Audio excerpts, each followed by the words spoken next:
From New York City, the makers of Clipper Craft clothes for men and more than 1,200 leading retail stores from coast to coast present Sir Arthur Conan Doyle's immortal character, the world's most famous detective, Sherlock Holmes, starring John Stanley.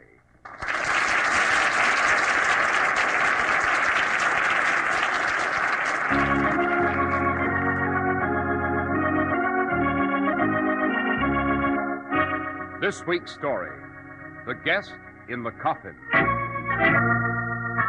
there's the funeral coach, Holmes, downstairs. You see it? Yes, Watson. Come quickly. We must run down the stairs to meet them. I have my revolver ready, Holmes. Put it away, Watson. We shan't have need of it.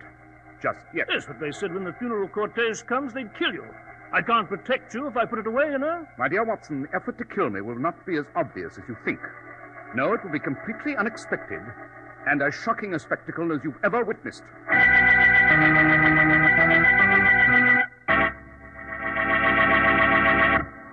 Men, this is the time of year when our wives are planning their new spring wardrobes, so I don't think I'm out of order when I ask you, isn't it time you bought a new spring suit, too?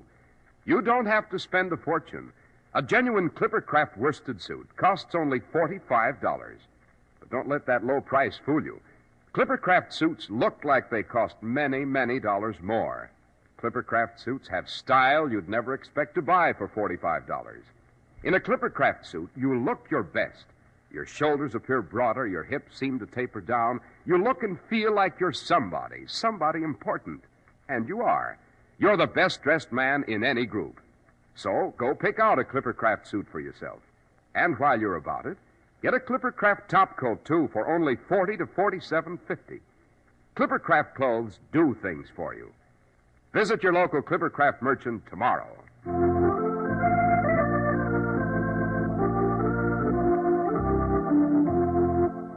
Dr. Watson, what do you mean by a guest in the coffin? And to what sort of gruesome business would such a guest be invited? It was in the late 80s, Mr. Harris. It began at Charing Cross Station. There on the platform stood a short, red-faced, chubby gentleman in a black bowler hat. He looked about rather helplessly. Then he beckoned to a police officer. Constable. Constable. Yes, sir. May I be of assistance? I've just arrived here in London and I'm rather confused. Could you direct me to Earl's Court? Certainly, sir. Just a few stops on the Inner Circle Underground. The entrance to the Underground is just your left, sir. And that will take me there? Right you are, sir. Oh, thank you very much. I'm very grateful. Not at all, sir. You must allow me to show my appreciation. Sorry, sir, we do not accept gratuity. Oh, but officer, this is a special award. You see, I've selected you. Selected me? Yes. You shall be the first of the London police to die.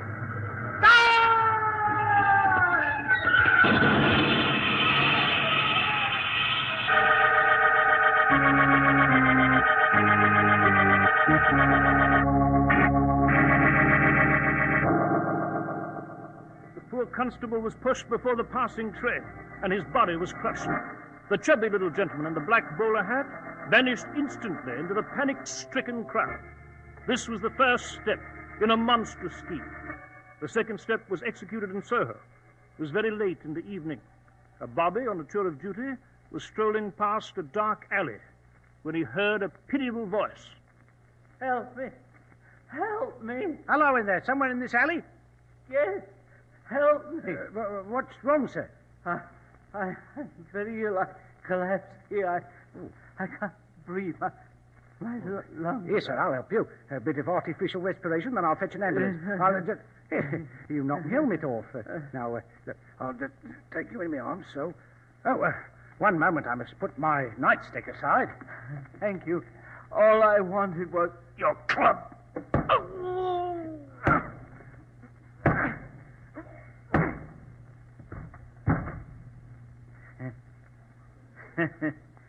We thought it would be amusing for a police officer to be clubbed to death with his own club.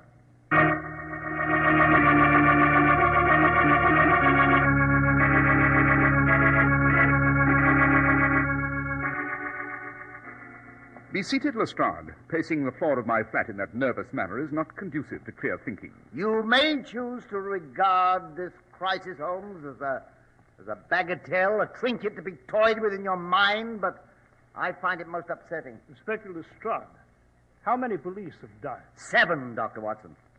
The officer clubbed to death in Soho was followed by 5 more in various parts of London. You've read the newspapers, Holmes. You're conscious of the terrible fear gripping London. And the morale of the force is at an absolute low. That is to be expected, Lestrade. The force is human, Holmes. The men leave for duty in a state of high tension. This series of police murders may lead to an unprecedented crime wave. It's a signal to the scum of the London underworld to storm the very fortress of law itself. Lestrade, could you abandon the oratory long enough to tell me if there are any clues as to the identity of this body killer? None whatsoever. Not that we at Scotland Yard are utterly helpless, mind you. But we are obliged to marshal every resource at our command. That's why we are requesting that you lend us the benefits of your incomparable skill as a detective. Lestrade, your ineptitude as a criminologist is equaled only by your clumsiness as a diplomat. However, I shall look into these reports you've given to me. They are official copies, Holmes. Reports on the death of each policeman. After reading them, if you've a suggestion... I shall communicate with you, yes. It's a horrible business, horrible. Eh, Holmes? Oh, on the contrary, considering some police officers I know, rather tempting. Good night, gentlemen. You are going to help, aren't you, Holmes? Yes, after reading and analyzing these reports, Watson, I shall take what steps I deem proper. I should say that the most vital point so far is the scope of these crimes. This is not the single discordant note struck by a petty crook.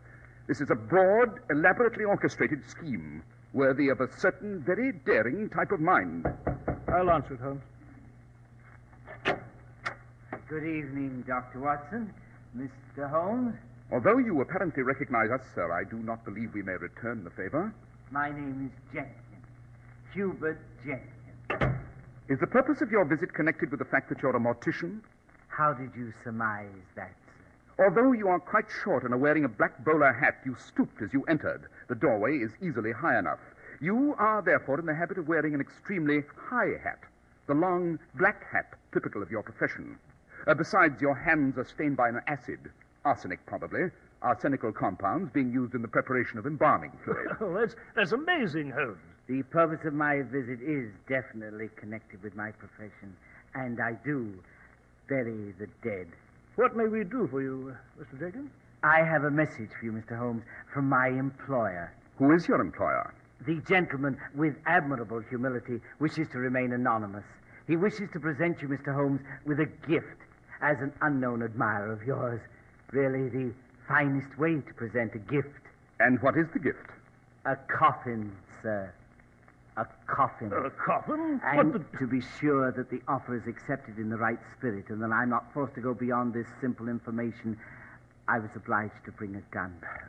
I appreciate your master's thoughtfulness, but I don't believe I can be his guest in the coffin. Oh, we shall attend to that little detail. Are you threatening to kill Holmes? Not threatening, Dr. Watson. Simply announcing a fact. By Friday midnight, Mr. Holmes, there will be need of a coffin for you. Who sent you? Where are you from? By George, you will answer me. Now, Dr. Watson, that is why I brought the gun. I do not want to answer any more questions. Mr. Holmes, my master is most anxious for you to be pleased. Do you have a preference as to the type of coffin you wish? Of all the grotesque, infuriating... Almost any sort of coffin should do, Jenkins. I shall select one of our very attractive models, Mr. Holmes. You may depend on it. It will be in superbly discriminating taste. Now, if you'll excuse me, I'd wind up my affairs if I were you, Mr. Holmes. You've so short a time. I believe I can spend the remaining days quite profitably, Jenkins. No doubt, sir. No doubt. Delightful visit, gentlemen. Good evening. Well, Holmes, what shall we do? Who was he? Who sent him? Why should they want to kill you, Holmes? We shall do very little, Watson. We shall inform Inspector Lestrade of this extraordinary visit. Yes, and I'd say we search London for this Jenkins the mortician. That would be futile. Jenkins is definitely not his correct name. It might take weeks to find him, and we have just a few days. No, we shall merely chat with Lestrade and then wait for Friday midnight. You mean just wait till they come to kill you, Holmes? That's ridiculous. I'd turn London upside down to find that rascal. Then I'd beat him till he told us the name and whereabouts of his employer. Impossible to accomplish by Friday, Watson. Besides, why bother? Jenkins promised to return here to Baker Street. He must deliver the exquisite coffin he's selecting. Well, tell me, Holmes, did you learn anything from Jenkins's visit? Is there a clue as to who on earth is behind all this? Definitely. My imminent death and the death of the long line of London police are obviously connected. How? Both crimes are engineered by the same mind, Watson. No pedestrian mind could conceive of staging this macabre business. Your ordinary criminal would go after me with a knife, and that would be that. No, this is a mind with a more fiendish approach. They want me to suffer mentally before I do physically. And you propose sitting idly by and waiting until Friday night? Quite. Oh, I shall make some preparation for the combat, some polishing of the harpoon. Then what remains to be seen is whether, as in the pursuit of Moby Dick, we capture the awful monster, or it devours us.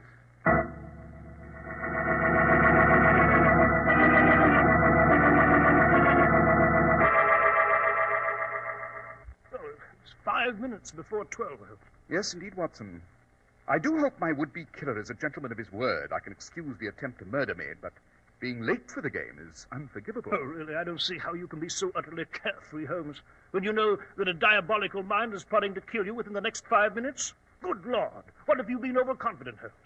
And why the devil wouldn't you permit Lestrade to place a cordon of police about this house? Because, Watson, anyone shrewd enough to have killed all those bobbies and to have flung the gauntlet in my face this way has certainly anticipated a cordon.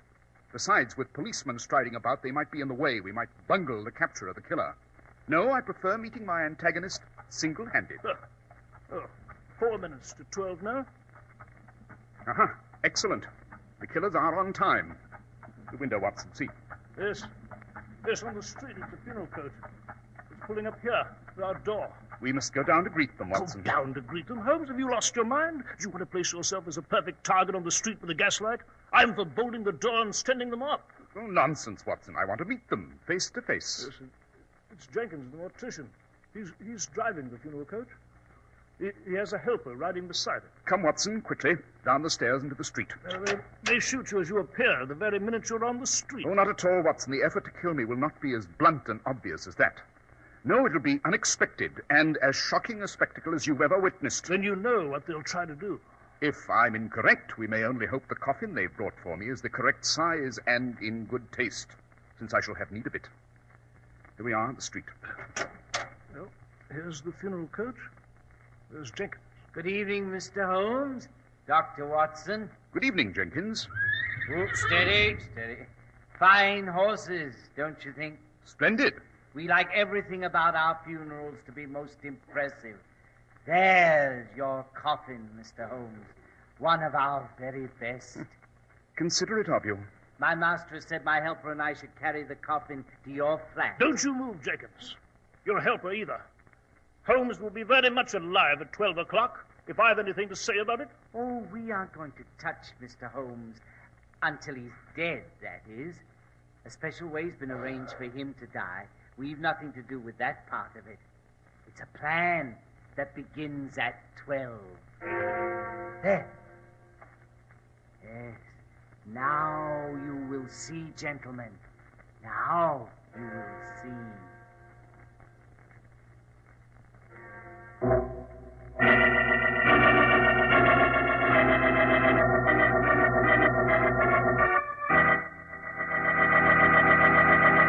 Unless you're already familiar with Clippercraft clothes, you might find it hard to believe that Clippercraft worsted suits cost only $45 and Clippercraft topcoats cost only $40 to $47.50 because they look like they cost much more.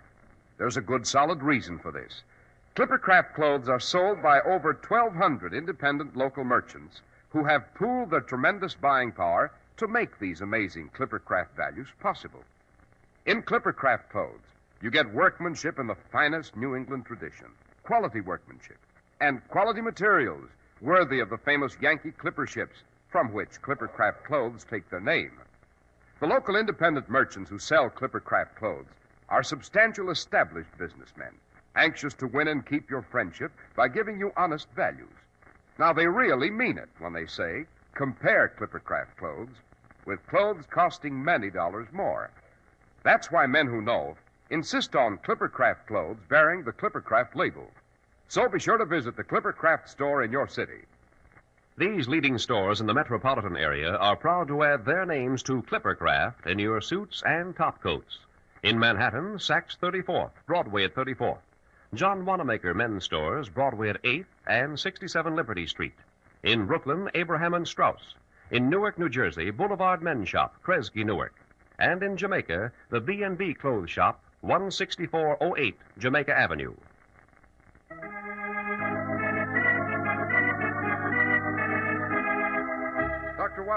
Dr. Watson, we left you and Mr. Holmes at a very crucial point. He was about to become someone's guest in a coffin. So he was, Mr. Harris. Holmes and I stood there on Baker Street by the gaslight in front of the funeral coach. The coffin was a horrible silhouette on the coach.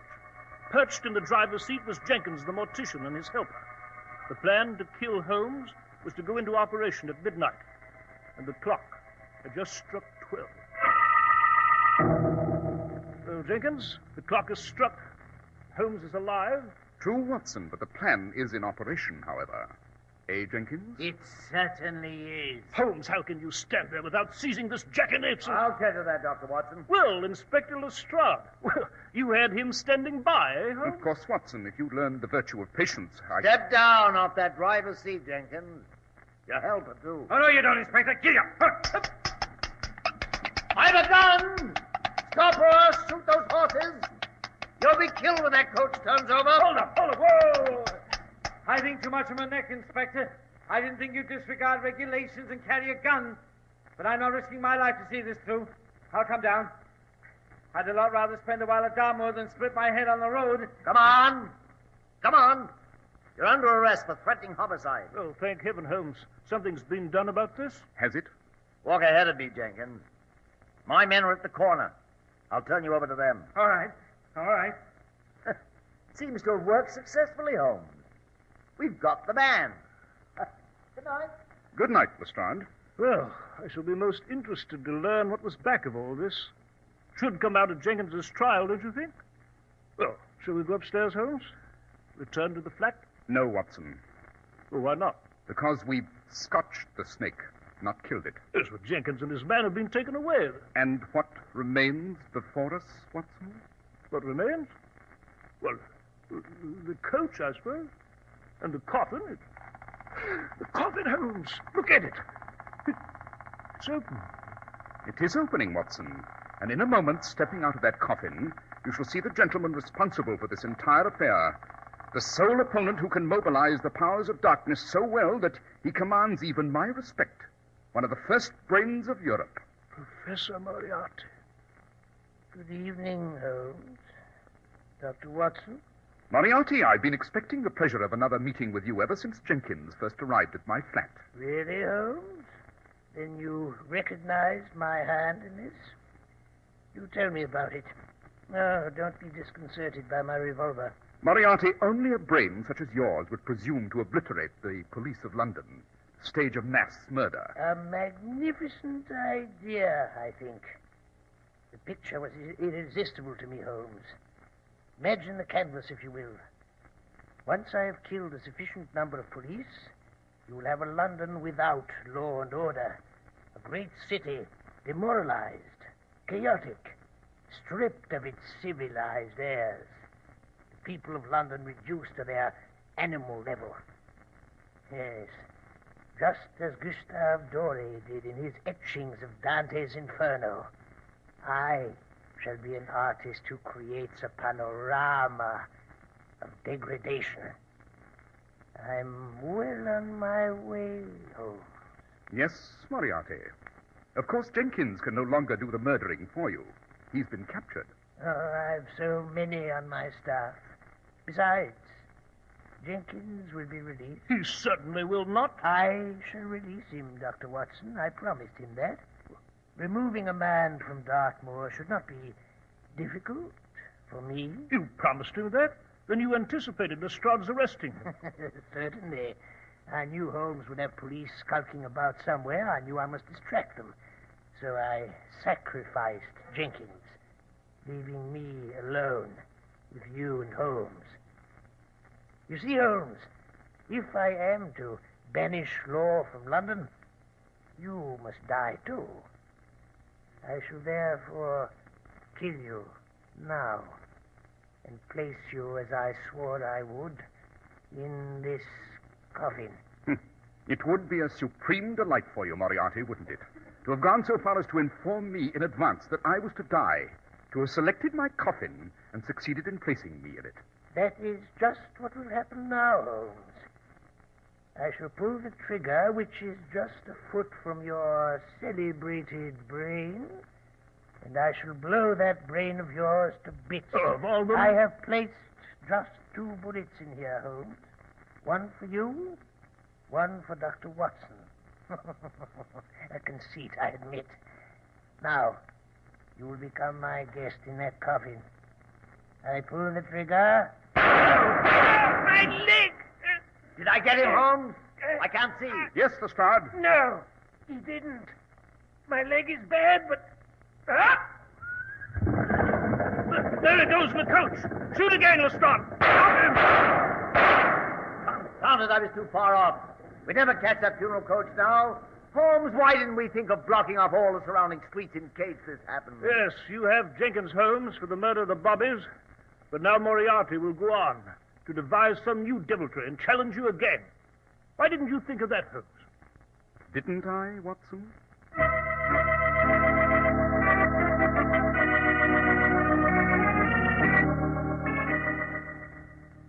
Brandy and soda, Holmes? No, Watson, thank you.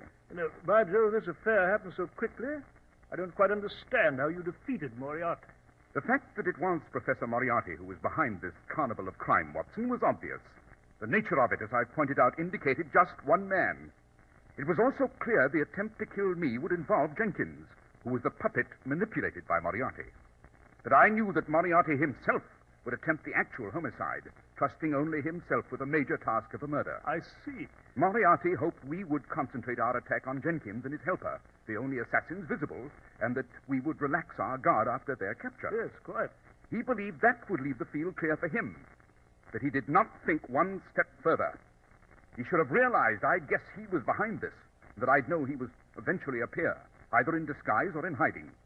And what place more convenient and less likely to be examined than the coffin itself?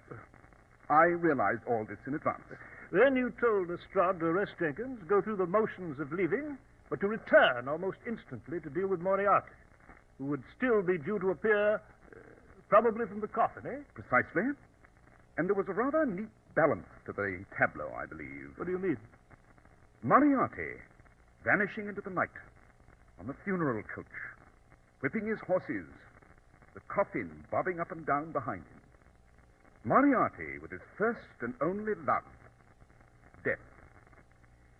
And I with mine, my easy chair, and my pipe.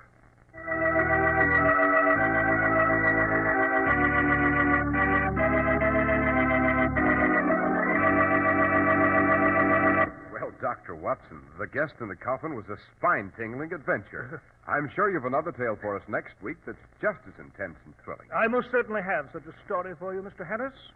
Next week I shall relate to you the adventure of the hangman and the book.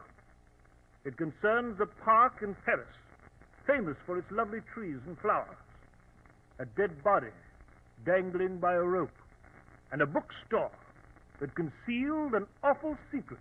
The makers of Clippercraft clothes and more than 1,200 stores from coast to coast have brought you another in the new series of broadcasts featuring the world's most famous detective, Sherlock Holmes. Our stories are based upon the character Sherlock Holmes, created by Sir Arthur Conan Doyle. The program is produced and directed by Basil Lochran. Sherlock Holmes is played by John Stanley, Dr. Watson by George Felton. This week's story was written by Howard Merrill with special music by Albert Berman. Be sure to listen next week to Sherlock Holmes and the Adventure of the Hangman and the Book. Cy Harris speaking for Clippercraft Clothes. This is the Mutual Broadcasting System.